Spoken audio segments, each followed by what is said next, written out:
What's up? What's up?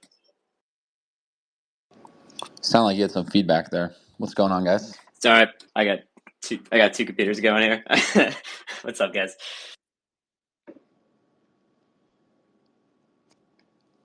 Chilling. You got anyone else to join? Side? Eridanus is here. I invited him up. There you go. Oh, nice. What's up? Chilling, man. Just getting into the holiday spirit. Oh yeah.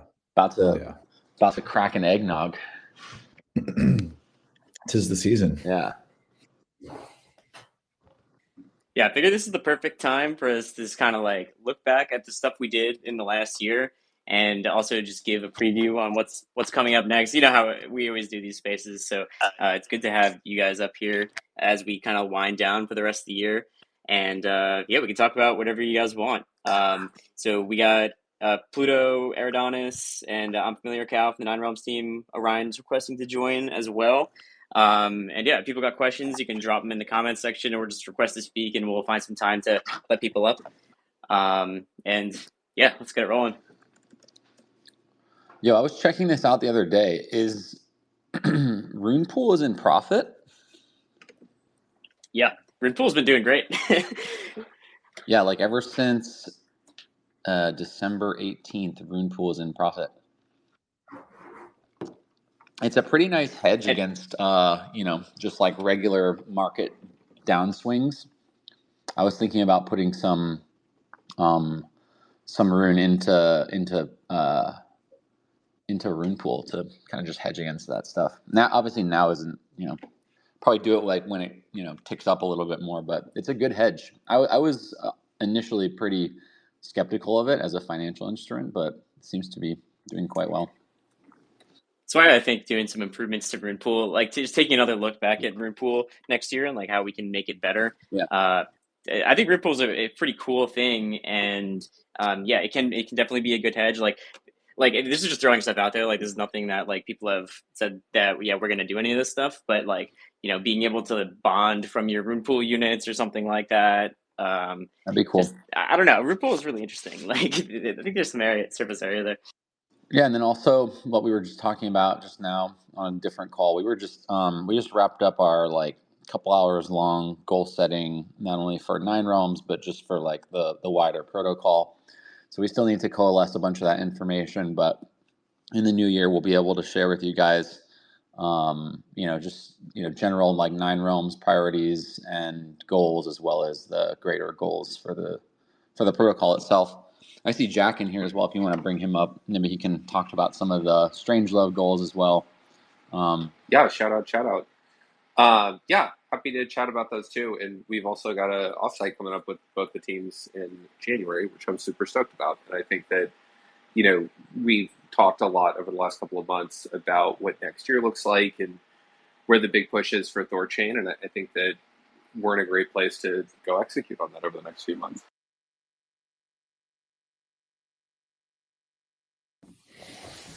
Absolutely. Yeah. I think one thing we should maybe do is just look back at like where we were at in the beginning of the year. I was just trying to go through the milestones. I don't know, Pluto, if there's a better way of doing this, but like seeing what we were working on a year ago. Because a year ago we were like release, I think 1.128 is where we at roughly. And now Really? I think so. I thought we were at like 87 or something. That's crazy. Hang on. We might be. But we went through 2 hard forks this year. And, the biggest, the big one was, the 2.0 hard fork, which got us up to date with, or was it the 3.0 hard fork that got us to Cosmos 0.50, which was huge.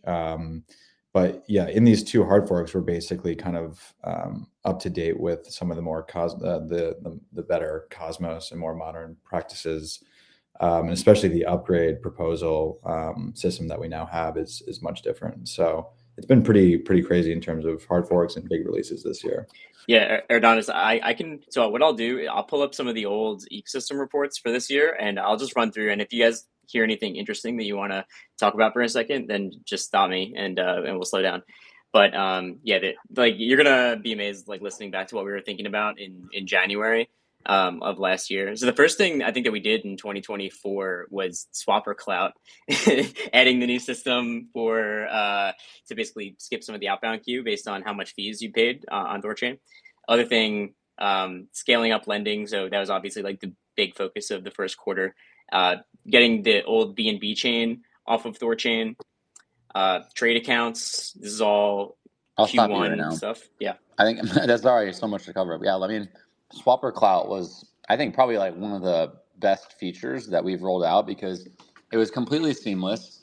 No one needed to do anything or change anything with their behavior, and you would just accumulate Swapper Clout to the addresses that you swap from, and yeah, you just and it allows you to get like less time off your outbound delay. The idea there is that like the more someone has spent on swap fees on the protocol, the less likely they would be to be an adversarial actor. Also, like it allowed us to kind of in our deduction of bounties and payouts. If someone wanted to like abuse Swapper Clout, they would have to pay X amount of dollars, $1 million in swap fees, in order to like completely disable the outbound queue. And that would be unrealistic for like an adversary to actually do that, to give up that much money to the protocol in swap fees and then exploit it. But Swapper Cloud just as a feature is great, and basically it's like a incentive where the more you use the product, the better your experience becomes for it. I think in 2025 we're definitely going to consider chopping the outbound delay in half, so from like max 1 hour to max 30 minutes. I think there's a lot of evidence that that the node operator and the community in general has been extremely quick to respond to any and all incidents. There have been multiple times this year that like I've woken up to the network being paused by node operators. So not only do we have like 9 realms and THORSec with their finger on the button all the time, but every node operator, each one of the 120 node operators has the ability to pause the network and stop outbound. So it's like as long as our response time is 30 minutes or less on spotting and halting the network, we can start to think about moving down the outbound delay. It's actually a little bit more than an hour right now. It's like an hour and 10 or an hour and 15. And I think it has to do with the change in the value of Varun, why we've seen that creep up from like 1 hour to 1 hour 15. But anyway, so I think we'll squash that bug. Or not a bug. We just have to look at the implementation. But I think the target should be about half an hour. What do you guys think about that? Yeah, I think that sounds great. Yeah, I definitely agree, and I think you called out the node operators, and I think 2024 has been a huge year in terms of them being more vigilant, and also just it's not even them being more vigilant, just us kind of like having more of an open discussion of what they should be looking for and giving them the tools to do that. And I think like community members like Runetard and like D5 Sammy have been huge in terms of like leading those monthly ceremonies of like monthly pause ceremonies and kind of just like destigmatizing pausing if you see something that might be a little bit off.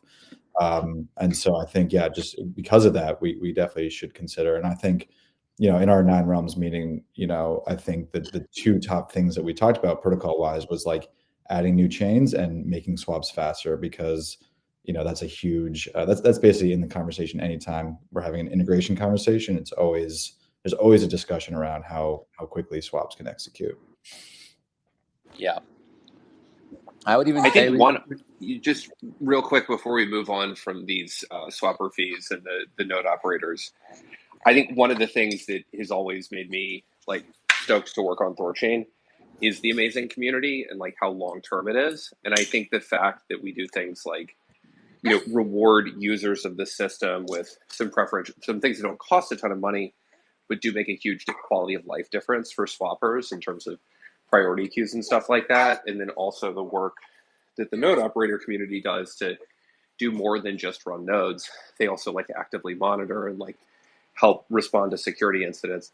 Those are 2 like great data points for what a long-term community THORChain is. and how it's like a little bit outside the sort of normal ebb and flow of the crypto cycle, and the community's thinking a lot more long term. For sure. I think also one thing we could do too is increase the minimum amount during which the for which the outbound delay kicks in too. So like right now, it starts to delay. Like we have items in the queue that are scheduled delayed for like 1 hour, and there's only $800,000 in swaps in the queue.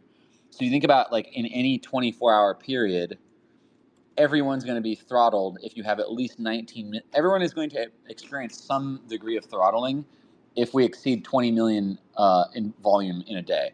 So think about that. We don't want that, right? I mean, we're doing 200 million a day. We want to do 2 billion a day. So we just have to come to terms with the fact that like that number needs to raise. We need to raise the floor when we actually start applying the outbound delay. So maybe raise that to like 3, 4, 5 million. And then we also need to cut the amount of time in half that things spend in the delay queue when it does hit. I think just like not having things ever hit and just raising that max, from about 1 million where it starts kicking everything into the outbound queue, raising that by a multiple of maybe 3 or 4 would be a good idea.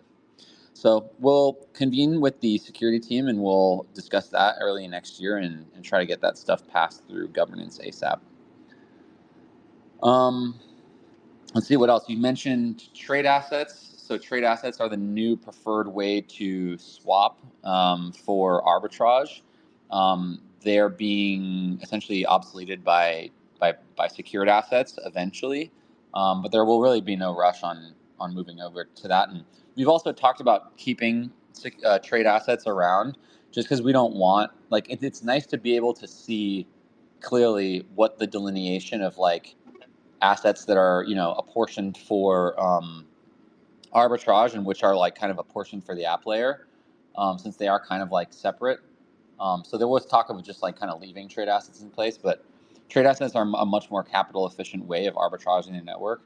And while we saw it lead to a reduction in the overall swap volume when we released trade assets and moved people off synths, it has had the positive impact of helping to deleverage the dual LPs by not having, basically not having like the LPs take on leverage in order to facilitate financial ARB activity. So that's been a major plus.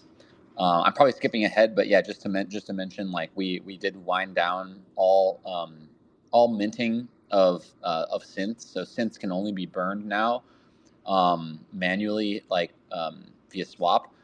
You can still mint synths via Savers add, but once we have a single-sided yield product on app layer, then we can start to think about turning off Savers ads. But right now, Savers is still the most popular way to add liquidity, and so we're going to continue to support that for the time being. What else did you mention besides trade assets and Swapper Cloud? Those are two massive features in their own. I mean, that's the big stuff for Q1 of last year. Jeez. Of this current year. Yeah. Yeah. Okay, cool. What else? Moving into Q2. Let's see, trade assets. We removed the smart contract whitelist for the router. So basically, just removing some of the security stuff around the router after some additional audits, and just making it so that way you can interact with more tokens using THORChain without having it to be explicitly whitelisted. Yeah, that's great, and just better composability for THORChain. Again, that contract whitelist is something that we put in place after the reentrancy hacks on the original THORChain router back in 2020, and yeah, I mean that was just one of those things where we just kind of left it in place because it was like a safeguard, and why not have more safeguards if you can why not have more safeguards always, right? But the downside is that like it prevents THORChain from being fully composable, especially in the EVM side of things. So you couldn't like just create a contract and then have that contract call swap out on the router. That needed to be whitelisted before. So obviously we want to do things in a as permissionless way as possible and as composable way as possible. So doing away with that whitelist, I think, was a was a good call. And although it made everyone nervous, because like no one wants to be the one to make the call to roll back a security measure, like it just gives everyone the heebie-jeebies. But we looked at it for a long time. We did more audits on the router, and we were like, okay, this thing is definitely foolproof against reentrancy, so there should be no reason why we wouldn't allow arbitrary contracts to call this. Yeah, that was it was a tough one. Again, as you're saying, no one wants to remove that check that's been so, effective. But we did a Code Arena audit contest. So shout out to Code Arena. It was a great experience. We got I think over 50 people that submitted, comments on the contract and had eyes on the contract and the Bifrost code. So I think that was a pretty effective way of being confident removing that check and just increasing, the interoperability of THORChain. And in 2025, along those lines, we're going to be looking at Router v5, which will also help with interoperability. So Router v5 will enable DEX aggregation through ERC20s. Right now, DEX aggregation only goes to the native coin, so either ETH, AVAX, or BSC. But with Router v5, you'll be able to route through USDC. So that makes it easier to, adds composability with like Layer 0 or other interoperability protocols that are dealing mostly with USDC. I think Axelar is another one. So that'll be great. And we're also adding additional arbitrary parameters in the transfer out calls. So instead of just having basically a predefined action like swapping to another coin on Uniswap, you can actually do some more esoteric things, call any kind of contract method with arbitrary parameters, and that will, I think, lead to some cool integrations as well.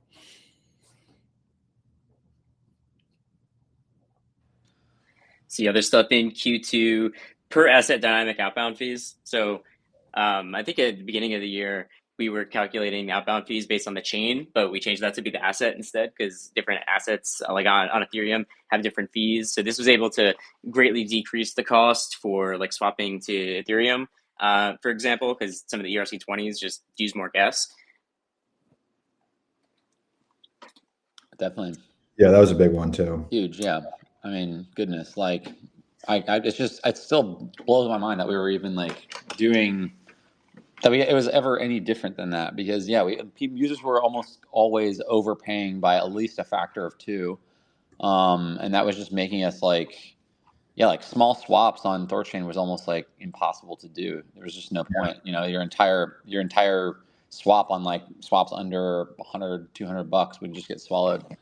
So that was a huge performance improvement, or just pricing improvement. Who built that? I forgot who even did that. That was Ursa, right? Well, the original dynamic outbound fee, I think I implemented, and then I think Multipartite actually did the per asset. Sweet. Yeah. Legend. Yeah, there's like a ton of housekeeping stuff that's just like interlaced in here, stuff that we don't really need to get into. But we can move on to Q3. There's a bunch of ADRs and stuff. There's Rune Pool, which is obviously something that we already kind of touched on a little bit. Minimum swap fee, the burn lever, which we implemented and turned on to burn 5% of the protocol's income. Added Taproot support. Turned off synths, made more salient decisions around confirmation times for all the different chains. We set different confirmation times per chain to just be a little bit better without removing any of the security elements that are in play there. We paused new loans on THORFi. There's a lot of stuff. Q3. Yeah, a lot of governance. There's a lot of. I liked it. I both simultaneously like it. Kenton's in the events now. Kenton, you're my favorite. Yeah, everyone's pushing forward on these new like people are, for the first time I think this year. It's not really just like dev driven only. There's been a lot more like community involvement and node operator involvement and like actively pushing new governance. So like the Rune burn. I was pretty opposed to it. I think it's just like a mimetic thing, but like the community really got behind it and voted for it, and so we implemented it. And so far to date, we burned 86,000 Rune. And like, what that's like $500,000. Yeah, so $500,000 worth of rune permanently burnt forever. That's huge. So I mean, my whole reason I was like not a huge fan of that is because it's impossible to really quantify the impact of it. It's like, okay, cool, we've burnt 86,000 rune. What is that actually like done? We can determine, we can figure out like what that means in terms of yield to nodes and to LPs, but as a narrative, who knows if it's working? But yeah, we're burning rune every day. FamiliarCow built the really cool rune tracker, a rune supply tracker over at rune.tools. You can just watch it burn every single block. More rune gets burnt, so that's awesome. What else did we mention? There was turning off lending. So yeah, the community voted to end or pause new loans. So loans are only redeemable now. And like that creates it's a bit unfortunate because now like the only direction for THORFi is in the unwind direction, which is basically minting rune and market selling it, in order to buy back the collateral needed to repay the user. So that's just like it's just the opposite, and it's the opposite side of the coin of the pump that came from like scaling up lending. But we're seeing it actually play out a lot slower than I thought. I thought that as soon as we moved to pause new loans, that people would just be like, okay. But people are holding their loans, and they're continuing to see value in the product and having the loans on THORChain. So it's been a much more drawn out contraction than I've expected. And yeah, I'm hoping that like the demand for BTC lending on app layer is going to offset that, and that will. And I mean, ideally, the hope is to give the world, a best in class Bitcoin lending product, because that's always been a dream. I think that's like the holy grail of DeFi, at least for Bitcoin. Like is collateralized lending. I would certainly use it. I use THORChain lending. It was too good of a deal to be true. Like it's impossible to scale. But with like collateralized debt, I think it can scale. So I'm really excited to see that land on THORChain in a really sustainable and scalable way. And I know we have a lot of people we talk to that ask about that as well. It's really the scalability part. Like we proved the demand is so big, and now it's just like, all right, well, we can't scale like THORFi lending out to reach billions and billions of people, not even billions of dollars of capital. Like, but we can do that with lending on the app layer, and that's really our big advantage there. Yeah, and just to sort of back up both of those points, there's a tremendous amount of market demand from the Bitcoin community for lending protocols, especially decentralized ones, and there's virtually no supply. So this is one of the things that, the work that Transom has done this year, a lot of it has been to help enable the app layer and to empower Hans and that Rajira team to be able to go build that best-in-class experience and help bring a lot of that lending demand to THORChain. And that's what I'm personally most excited for 2025 is seeing app layer take off, seeing a lot of that lending activity on THORChain. Yeah, you were just cutting out a little bit there, but we got it was just a little bit quiet. But yeah. Cool. What else was there? There was some other Gov stuff too. Yeah, there was just a ton of governance stuff. We raised the number of bonders up to 100 for delegations. So previously it was only 10 bond providers you could have up to a node. Now it's 100.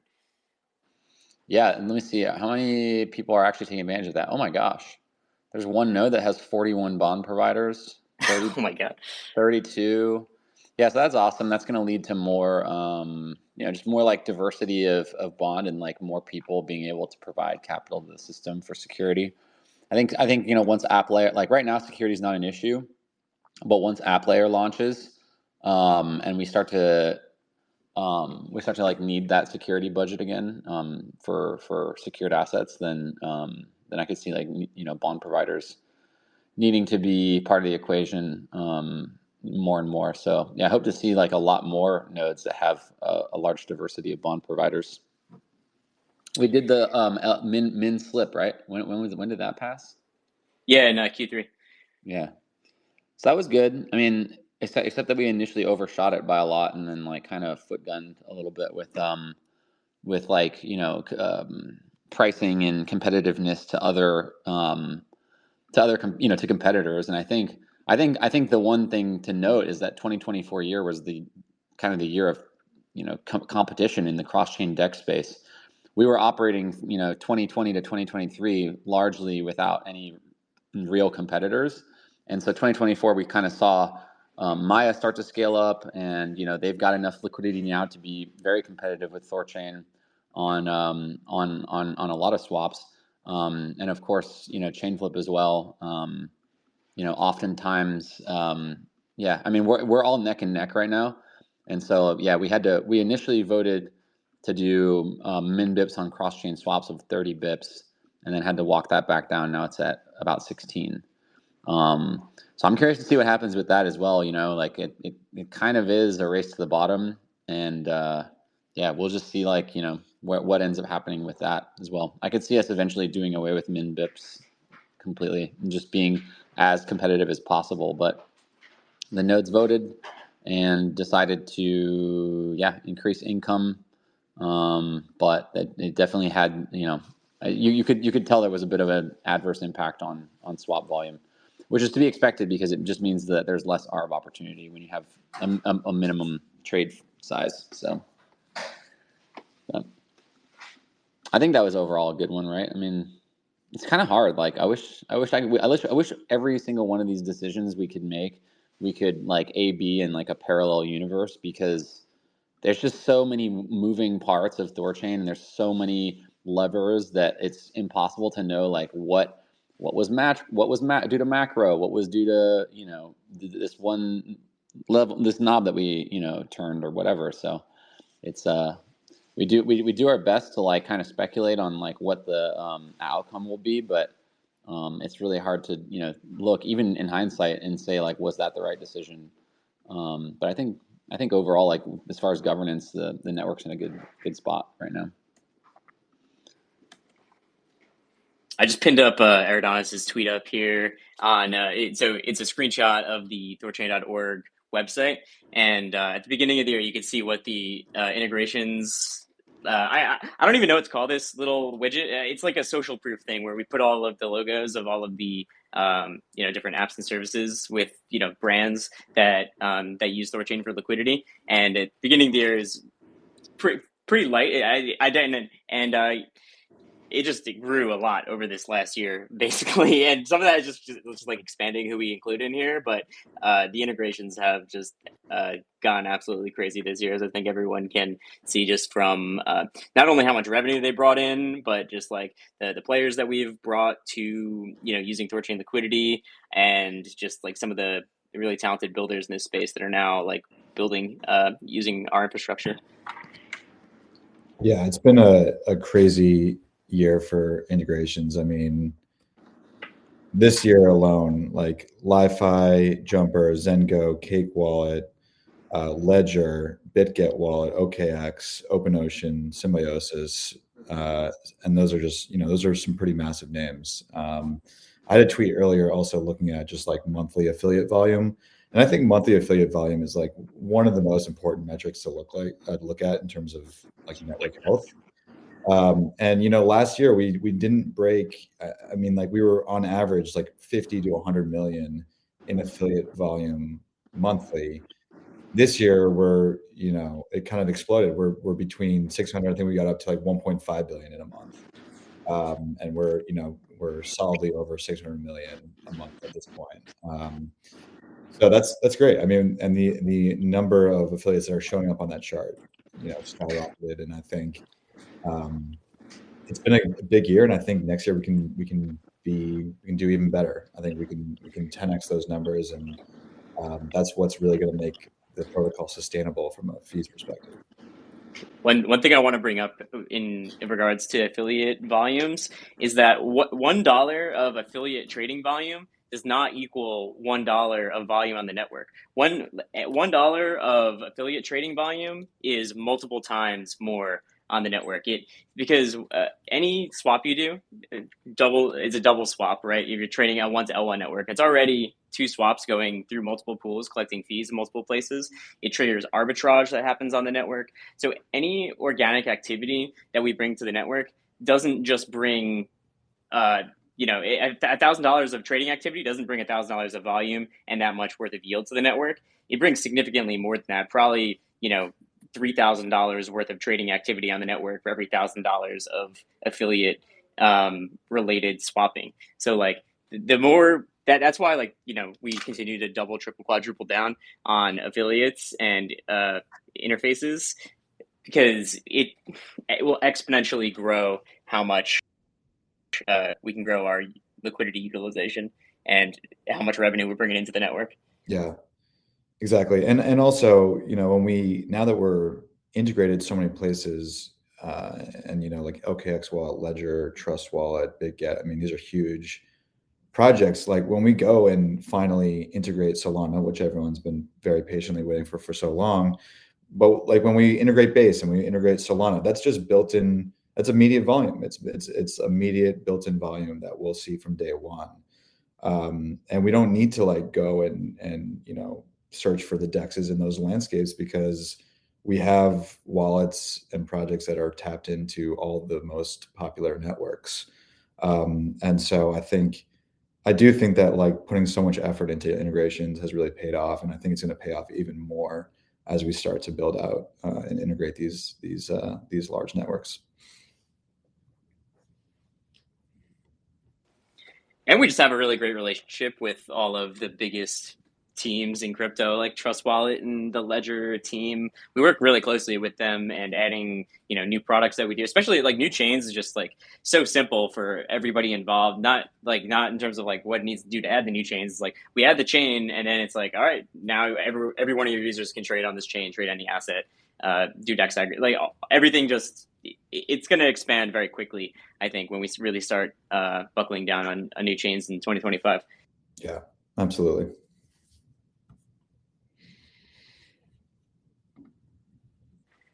So what chains are you guys looking forward to?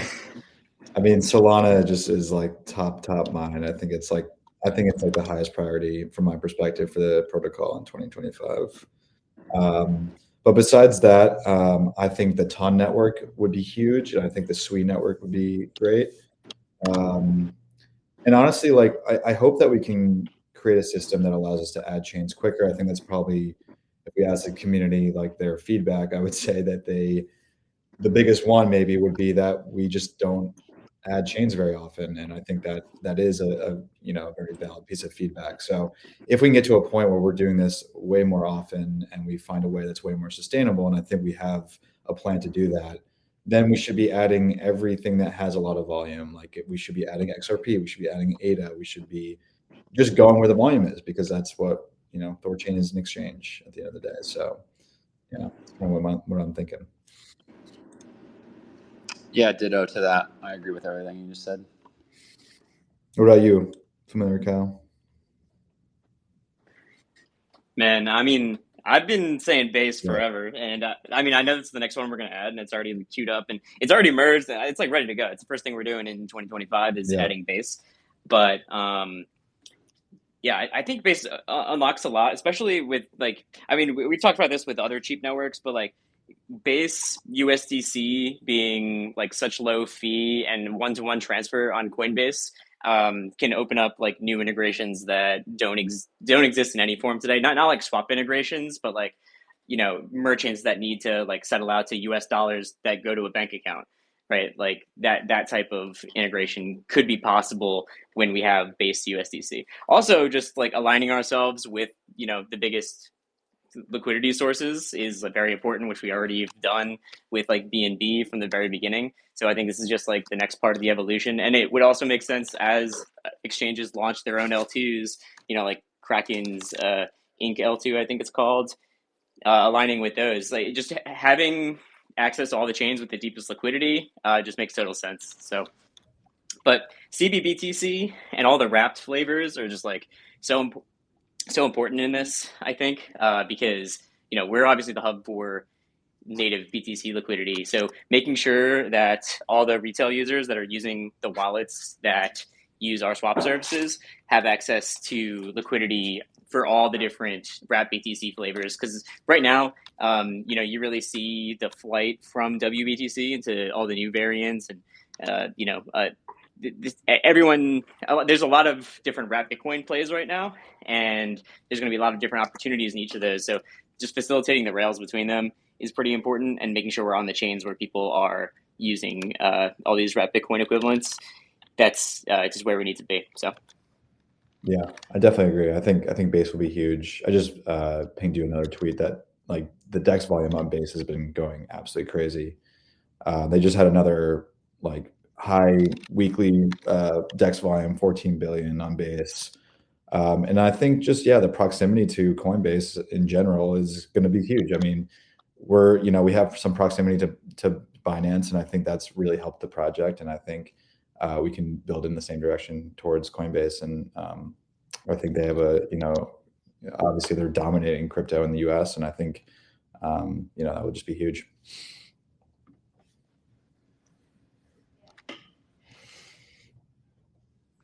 Definitely.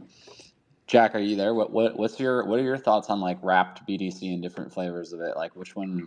And I feel like you have a lot of good like overall ecosystem crypto knowledge. Yeah. I mean, the wrap BTC game has changed significantly over the course of 2024 with the acquisition of WBTC by Justin Sun. I'd worked a ton with Bitco in the past on that, and like that product had really grown stagnant, and the sale to Justin Sun kind of cemented that. CBBTC, not surprising at all. The fact that it's taking off, also not terribly surprising. But one thing that sort of continues to surprise me is that none of the decentralized wrap Bitcoin alternatives have taken off. And this is one thing I've long advocated that is a opportunity for THORChain. As we add more chains and think a little bit more about how to flexibly take advantage of THORChain's position in the market, I do think that a THORChain wrap Bitcoin would be something that could find some purchase there. Just things like TBTC from the thesis team, folks, I really have a lot of respect for. I've always been kind of surprised that hasn't seen more adoption. I mean, it's, yeah, I don't really know what else to say about that. For sure. Cool. What else we got? App layer, dude. I mean, app layer's been that was like the big pivot of Q3, was just like going from focusing on like how do we build on top of the monolith of this thing versus making not really generic architecture, but like smart contract architecture on THORChain that you could really easily tap into and build apps on top of. So then the app layer was born, and yeah, I don't know if you guys want to go into the story behind that, or just like we can just talk about what we're looking forward to on the app layer. I mean, maybe that's a good time for me, Pluto, to just talk briefly about sort of when Strangelove came in, because we came in right before the whole Ruggiero thing. So, yeah, I mean, I've been talking to the Nine Realms team for a very long time, supporting on various Cosmos-related stuff, and seeing JP come back earlier this year, I was like, oh man, THORChain really going to do the right things to stay competitive and to pull ahead over the next cycle. So started talking a lot more with the team there, and we, the team really needed some help bringing the chain up and cleaning up some technical debt and a few other things. So that's when we came on to start helping out in, I believe it was July. And that was right around when the whole Ruggiero thing happened. So we immediately got this sort of like, okay, cool. Well, you guys are bringing us up to 50 and we need Cosmwasm and all of these other things. We're like, great, we got it. So, yeah, I mean, my team has sort of worked on a lot of the boring stuff that takes a long time, but worked really hard to help the Nine Realms team with that hard fork. I guess it was back in like September. And then we've been taking more and more of a role as V50 is rolling out, as we're bringing this app layer live. And next year, we're focused on drastically increasing the velocity at which we ship new chains. I think that we're going to try to do 6 in the first 6 months. And then after that, we'll have the major refactors done. And we should be able to increase that velocity even further, with the goal being to sort of walk down the top 50, top 100 chains and add as many as we can. with obviously coordination with the node operator set. I think we've got a few other goals for the first 6 months, including things like reduced block times, which should help with user experience, um, switching the THORChain oracles that Bifrost uses from the validators submitting transactions to using vote extensions, which will help with state bloat and a number of other things, and also help ensure that user transactions get in faster. And then, in the back half of the year, shipping a number of very large consensus improvements to help drive block times further down from 3 seconds, hopefully to sub 1 second, and to, enable THORChain to increase the number of validators if desired, or to, handle much larger transaction volumes. I think that, everyone's kind of familiar with the congestion issues that basically every blockchain ecosystem faces. The newer consensus technology that's been coming out, especially towards the end of this year, and the things that will be shipping next year should alleviate that significantly. If you want to see the sort of edge of performance for a Cosmos SDK chain, go take a peek at Hyperliquid right now, which is doing, I think, like 10 to 20,000 transactions a second. I think we can do 5 to 10x that, so up to 100,000 to 500,000 transactions per second, depending. And that would be kind of the goal towards the end of next year, early 2026. Yeah, it's just been super awesome having you guys on board. I mean, I just looking at the scope of what it took to get the X upgrade and the Cosmos V50 stuff, and then all of the troubleshooting that we had to do. When we inevitably broke some stuff like with Ledger support last week, and just having you guys kind of like there to assist with all that, and it's just been. I mean, we wouldn't have been able to do it on our own. It just wouldn't have gotten. We probably could have figured it out eventually, but it just wouldn't have gotten done as quickly as it did. And so, I'm pretty thrilled with how quickly we were able to get basically get THORChain upgraded to make app layer a possibility. Yeah.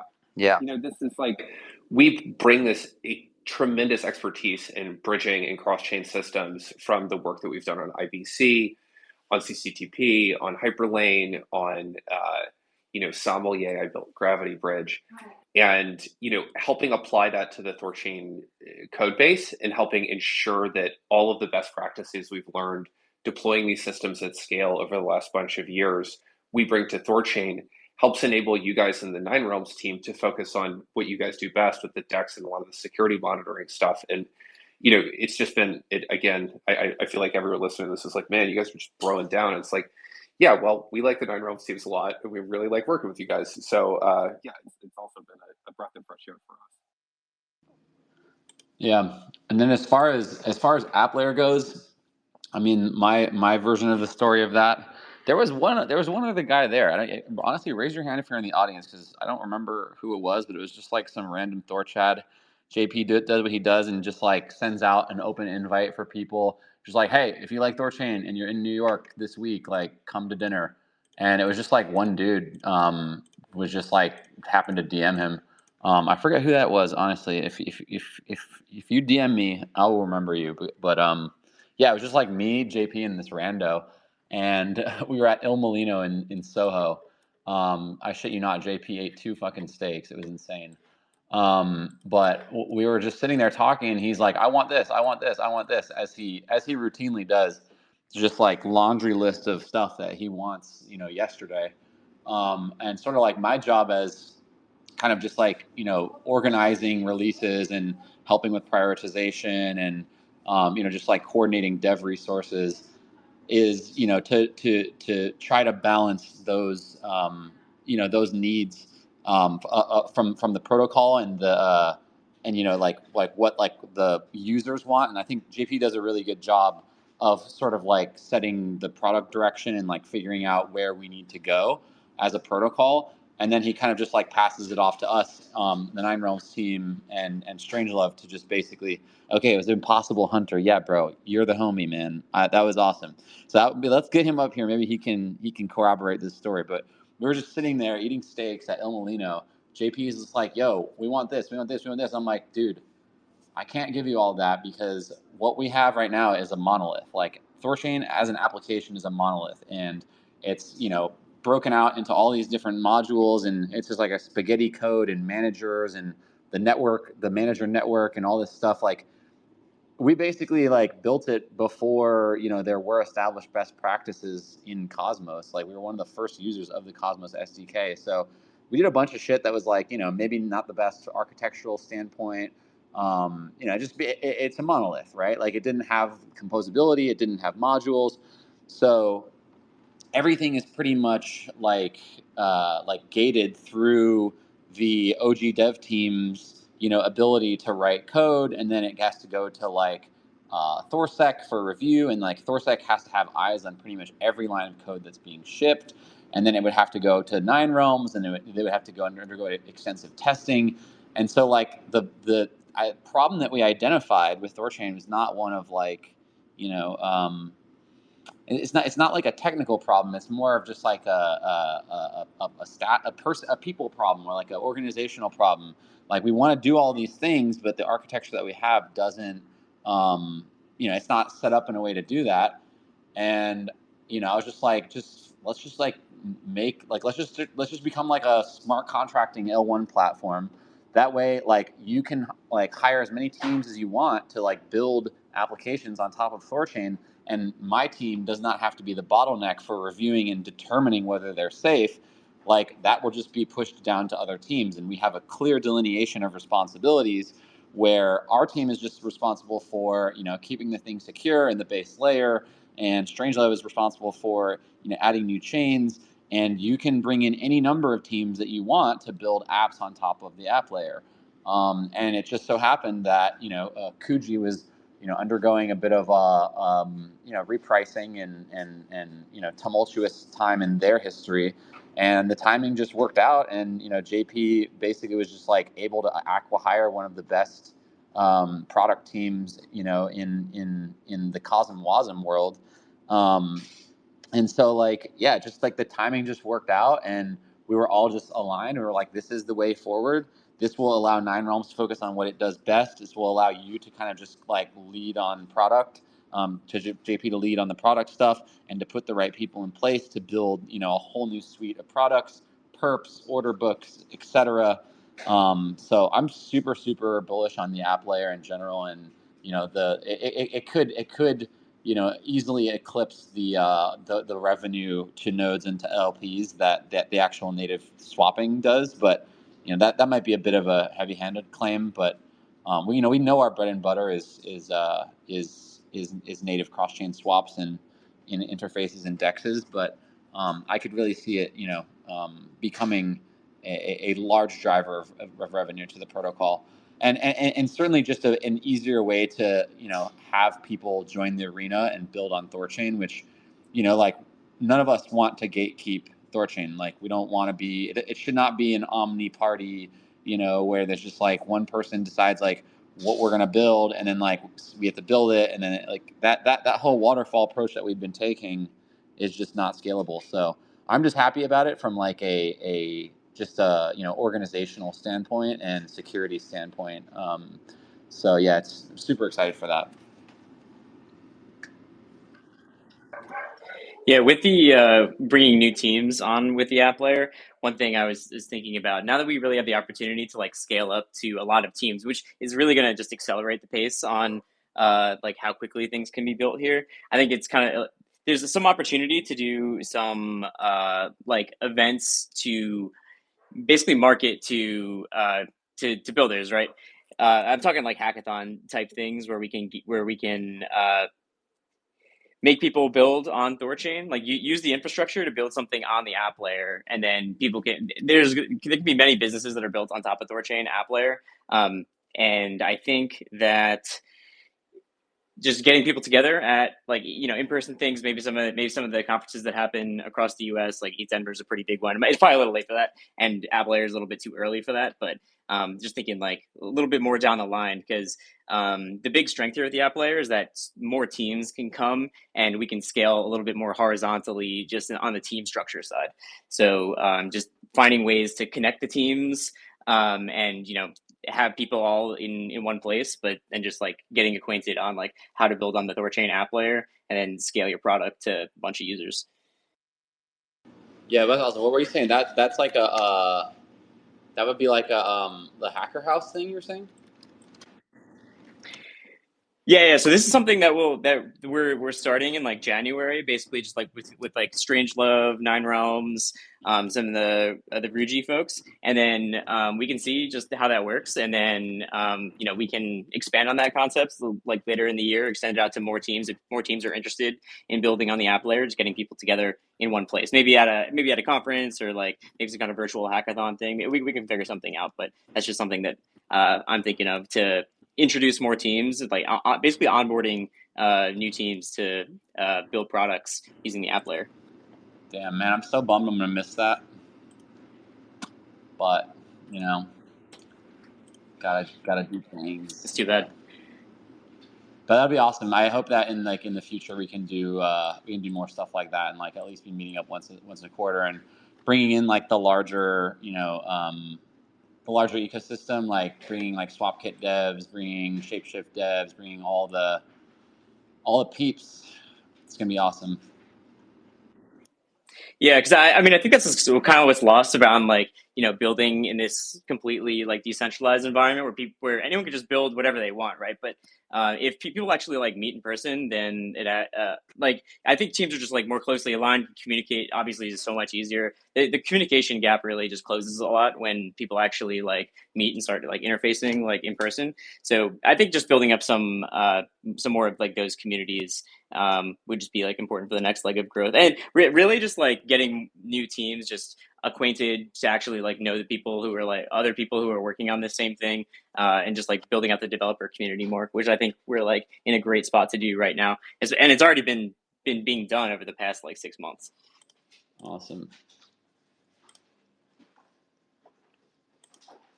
What else? I mean, shoot, yeah, base Sol. That's like short term, 2025. Medium term is getting like all the app layer stuff on the Regira stuff launched, so all of Regira's apps deployed onto app layer. And then like medium to long term, all the Bifrost enhancements, new threshold signature encryption, which should be able to decrease the amount of time signing and keygen takes. The dropping of block times, which should drive even more ARB revenue to the protocol and make price execution better, as well as just we just need to like modernize overall so that we can compete with, if we want to be a perps platform, we have to have, liquidations happening as quickly as possible. So low block time is a must for that. So yeah, it's gonna be super interesting. We're gonna start to push this thing to its limit and see like, really what the limits of like the physics of actual cross chain are, which I think is where it gets pretty interesting. Cool. Anyone want to come up in the audience, or we're not going to keep this too long since it's the end of the year here. We're pretty much like wrapped up until like unless any big issues come up until January, and then we hit it hard with base first thing and get it rolling. So I'll give an opportunity here if people want to come up, or if there's any other final points you guys want to talk about. The only other kind of big thing that we shipped was multiple affiliates, and I think multiple affiliates and moving the affiliate fee to the outbound, I think that was a two big changes, and I think multiple affiliates thing is gonna be cool. I mean, I think THORSwap already rolled out their kind of affiliates program, and I hope other products do as well, but I think that will hopefully like help incentivize people to basically sell THORChain swaps for us. So it'll be interesting to see, and especially with app layer, I'm curious to see how that will play out. Was that Kenton that did that? Kenton, was that you that like took out the ad space and for the THORSwap affiliate? I think he's just a listener right now. I think he did though. I mean, he definitely made an affiliate, and I think he tweeted about it. But cool. Yeah, I think there was like he did a campaign. Maybe bring him up on stage, we can talk about it. But that was awesome. Like just like as an experiment, like what because I mean we don't like as a protocol advertise. There's no like THORChain advertising. We don't really do marketing. We don't really do media. It's just like we've gotten criticized for having people are like you need marketing. It's just like that's not how we proliferate in throughout the ecosystem. I still haven't seen like any like proposal for a marketing plan that would actually like work. But by creating incentives in the protocol through things like multiple affiliates, we can incentivize users to do the marketing for us. And so I think this was an interesting experiment. I would be curious to hear from Kenton whether he actually made any money or whether he broke even on that investment. No, it wasn't me. I think it was someone from THORSwap, because I actually I reached out to the mods on Reddit for the other groups to see if I could put up my own banner, and they said no. They would only deal with someone from THORSwap. Weird. But I did try a Google ad, and I got that got suspended Oh, because no. I'm promoting at Dex. And then now I'm trying one on Brave. We'll see if that goes through. Oh, sick. Cool. But yeah, I think these affiliate fees, these referral codes, I mean, this is huge, guys. Like, this is how we get, like any idiot on YouTube, right? Who cares if they're promoting meme coins or whatever? If they get their referral codes out to their users, like, it's free marketing for us, and that's how they can make real money. That's so true. I don't know why we didn't do this like 3 years ago. Honestly, it was kind of We've been talking about it for that long, but it's just taking this long to actually get there. But now that we have it, like, everyone should be taking advantage of that, and for sure. Like, especially if it works with THORSwap, then it forces the other front ends to get on their ass to create their own affiliate codes. Yeah. So everyone, right? If you're listening right now, go to app.thorswap.finance. Then there's a /referral, like you can see on the sidebar, is a referral. So you create a Thor name, you register your Thor name, and then you can get a link, which when any of your users or any of your audience, if you have an audience, goes to that link and does a swap, you get to collect a portion of the affiliate fee on that. So if you're listening right now and you do have a big audience, go create a referral through THORSwap and tweet it out and see if you make any money from it. Be an interesting experiment, but yeah. I mean, dude, that's like such a great area for driving more revenue to the protocol, and those are examples of the types of things that we're going to focus on in 2025. In addition to the performance, in addition to app layer, in addition to the LP improvements and the overall swapping improvements, decreasing outbound delays, just general, like, any feature that we can do to start growth hacking our way and becoming more ubiquitous, better swapping, more users. That's going to be the main focus, because competition is definitely starting to heat up. We're starting to feel it. Like I said, 2024 was the year of cross-chain DEX competition. THORChain is still squarely number one by all metrics, and we plan to keep it that way. So yeah, super excited to keep that same energy and be in the arena, and keep on trucking. I'm super proud of the team and everything for this year. Just huge shout out to literally everyone who's joined the party, everyone who's been here for 3-4 years still. Like, everyone's just crushing it, and yeah, I really enjoy working with you all, and I love this community as well. And yeah, I love seeing all you guys and doing these spaces, and excited to do more of them. I know we kind of stopped doing them as much in like the latter half of this year, but I think we should really make an effort to try to do these a lot more often. Definitely agree. Yeah, we will. All right, I gotta. Well, we'll just have to get them actually like scheduled. Yeah, all right. See you, Pluto. Pluto, you can drop off. We have just one person who requested to speak, and I'll also make time if anyone else requests. Hey guys, thanks for having me up. Yes. Go ahead. Sorry. Yeah, thanks for having me up. Yeah, Animal, you go. I've got a question that's maybe kind of gonna be a bit of a downer, or maybe not. I don't know, depending. But so I provide some liquidity. I've got like some some stuff in savers accounts and whatnot. And well, I'm just curious as to how you guys go about doing taxes. I typically use some software called cointracker.io, and I'd like to continue using it. Although I'm curious to know how you guys go about it, if you just use a spreadsheet or whatnot. This is a great question. Is it? I was afraid to ask it because I know it's kind of a dirty word. I mean, this is like I'm not going to speak for anyone else, but I will speak for Strangelove because that's my company. I have worked really hard as a U.S. citizen, especially with the regulatory environment over the last few years, to pay all of our taxes. So this is a challenge I've had, and we've operated pretty much only on a bunch of random Cosmos chains. CoinTracker has been a fantastic tool since it came out. Even with we've built a ton of internal tooling to help keep track of it. But even with that, CoinTracker has still been great. So highly recommend their services. I think they're great. Sycamore Tax is another one. I don't know if they cover THORChain, but yeah, I would highly advise any of those third-party services that offer indexing. I think those are great. But then barring that, just going to the Explorer, pulling down the data into a spreadsheet, you can probably get Claude or some other AI to help you automate key pieces of that.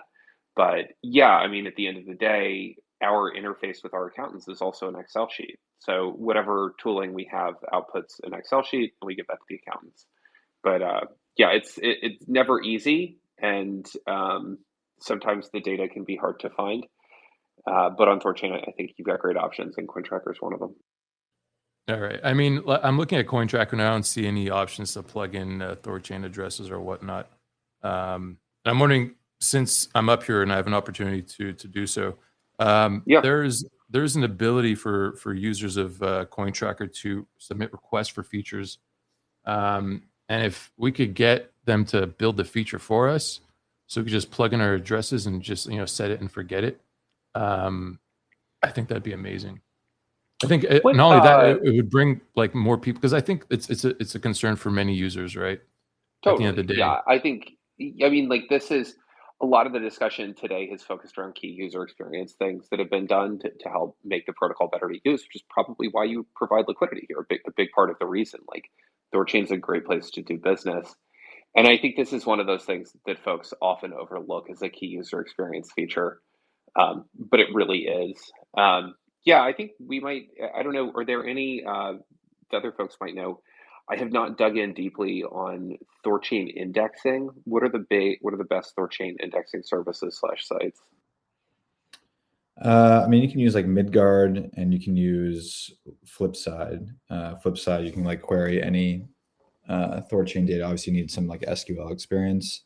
And Midgard. Oh, well, LMMs are great at writing SQL. Yeah, that's true. That's true. Okay, yeah, I guess then your best bet is go to Flipside, get some LLMs to write some SQL for you, and pull your address data. That's going to be by far your best bet. Yeah. Talk to your accountant on what format they want the data in. Feed the LLM the format of the data that you want. The table structures from Flipside, and it should spit you out a SQL query that will give you a CSV file, which you can then just export it in Excel. That's probably your fastest way to do it. Awesome. Thanks. I'll look into it.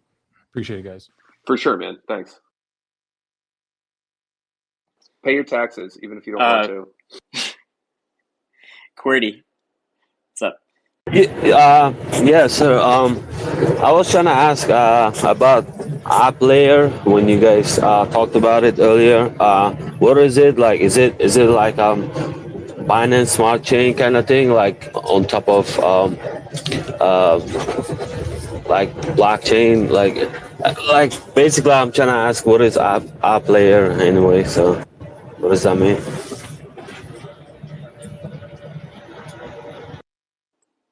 Yeah, sure. So app layer is basically smart contracts on THORChain. So I think that's what you're trying to say with like Binance Smart Chain. It's just architecture that it will allow THORChain to have smart contracts, and then people can build all the cool stuff that we wanted to build, like order books and stuff. But we can have more teams building on THORChain through smart contracts, basically. All right, cool. Thank you. Sweet. Anything else you guys want to talk about?